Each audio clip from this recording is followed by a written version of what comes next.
आमच्या माता भगिनी धर्ममंडपात बसल्यात, ज्येष्ठ श्रेष्ठ मंडळी समोर बसलेत, बालगोपाळ पण समोर बसलेत आणि तरुण बांधव वाटेवर बसले. तुम्ही काय गाडा पाहायला आले काही पहिली शर्यत? पण ऐका, बसले बसू द्या, चांगली गोष्ट आहे. बसलेत हे महत्वाचं आहे. अहो दिंडे महाराज आम्ही पूर्ण महाराष्ट्रात कीर्तन करतो. सप्ताहात तरुणच नाही हो, बाकीच्या गावातल्या तरुणाची अशी अवस्था आहे, तरुण धरून आणावे लागतात. कळतंय का माझं बोलणं? तरुण धरून आणावे लागतात तरी पण येत नाही ते, असं इकडे तिकडे इकडे तिकडे चालतात. पण आपले तरुण कमीत कमी त्या ठिकाणी आपल्या पाठीमागे तरी उभा आहेत ना. आणि एक सांगू का, असं वरती बसण्यापेक्षा ना, आता आज बसले बसा, धर्ममंडपात जर बसला ना ते चांगलं असतं बरं का. तुम्हाला एक धर्मशास्त्राचा नियम सांगतो.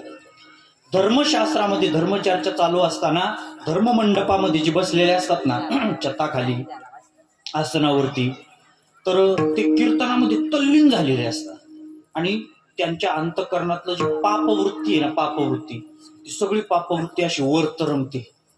बरोबर का? कीर्तनामध्ये त्यांचं चित्त असं समरस झालेलं असतं, मग्न झालेले असतात, कीर्तनामध्ये चिंब झालेले असतात, कारण खाली त्यांचे आसन असतं. म्हणून कीर्तनामध्ये मग्न झालेली सगळी मंडळी त्यांच्या अंतःकरणातले जे पाप आहेत ना, डोक्यातले अंतःकरणातले, ते असे वरती तरंगतात आणि जिकडं मंडपाच्या बाहेर जे बसले ना त्यांच्या डोक्यात जाऊन बसतात.